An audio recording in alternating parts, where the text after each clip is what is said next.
here it's a prelude to the book Face-to-Face Business, and ghost-written for Tony on behalf of Tony Galente. Joined by Tony right now. So Tony, tell me, what what inspired you to go to New York in the first place? Well, you've been to Scotland, haven't you? Been to Scotland, friends, influences, being in New York previous to that, and I don't know, it's a good question. Wine, women and song, I would say, would be best to sum it up. I think that, you've been in New York yourself, it's a wee bit better than here, and it was untapped territory for me. Big attraction, pace of the life, etc. In the book, Tommy's a big character. What's Tommy like in real life? What's Tommy like?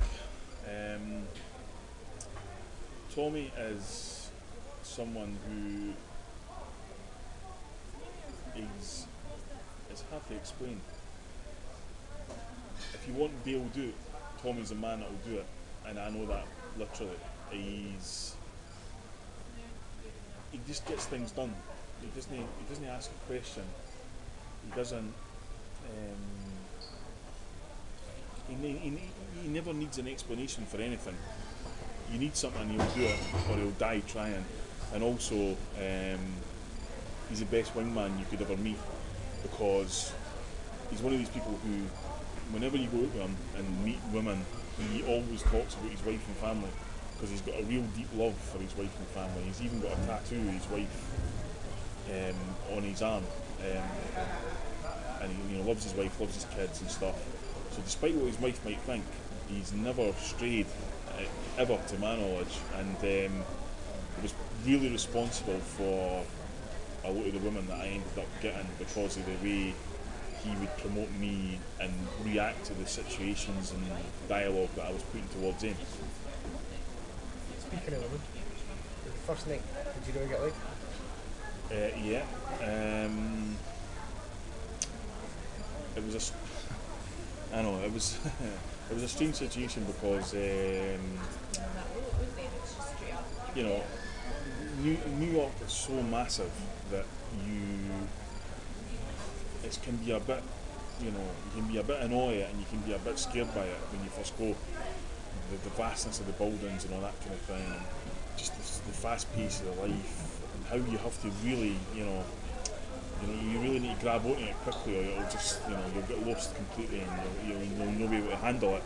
So the excitement of that comes in the fact that everybody's looking for somebody else to relate that to, and so what had happened was we went to the bar and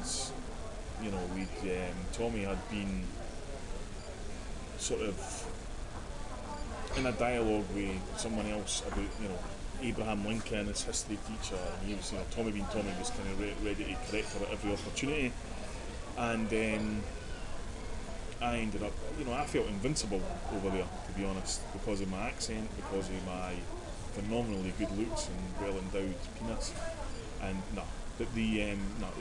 I find, Americans are more liable to listen. Like, did you feel that you had to, in book, it shows your instincts, so to speak. Did you deliberately adapt your technique for different women? Well, the first thing I had to adapt was my accent, because even now I'm refining my accent, because it can be quite strong, and you can literally be sitting some can be looking at you, and you know that they have literally no concept of what you're saying. So, in crowded pubs, the jukeboxes and stuff, which is my normal environment, never looked better than under a neon Budweiser light. You kind of have to, but I think that in terms of chat up and pulling women and stuff, you have the reactions, everything. You cannot go in with these stupid set-up lines and stuff. And also, when I spoke about Tommy, the wingman aspect of it is that if you have a partner with you who will react exactly the same way as you will to every situation there is, and also never, ever, ever, which is the golden rule of pulling women, contradict anything you say, then you've got half a chance. Ed, tell us about the Spanish Harlem incident. Yeah, that was Bright Lights Big City. It was met a girl in a bar, sat and drinking with her all day, plied her with Irish coffees. Had this wee thing going on about, we're all in the mob, and you've got drivers and stuff like that, and she was kind of taken in by it. And then a guy, Tommy, came along, just sort of fell into place, drove us back to her apartment in Spanish Harlem, sort of gave me an hour, because he had to get home. As I say, he's loved the wife and family, and so I kind of knew that she was like, let's go up to the roof.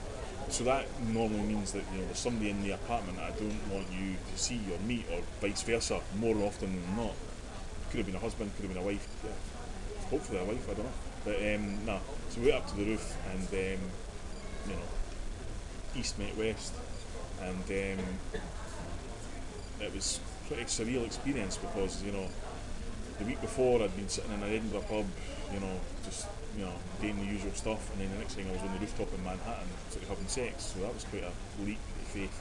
And then after the event had taken place, I kind of looked at the night sky, looked at the bright lights and all that, thought, made it kind of thing, as you do, and looked down, and there was Tommy in his car dancing, very much like the people in the Fatboy Slim video praise you, that kind of geeky concept there. So that was an eye-opener, and then I went down the stair, and I should tell you this as well, that I was absolutely desperate on a piss and had to do it in the elevator, in a pristine elevator, gold plated and all that kind of thing. And we left there, and I think Tommy said something like, are we good? And I said, yeah, we're really good. We drove off to Hot in the City by Billy Idol, which was the first time I'd heard it in years, and it kind of summed up that whole aspect of being on this sort of fairground ride that was kind of gathering pace, So that was the edited highlights of that, obviously, but it was a interesting experience.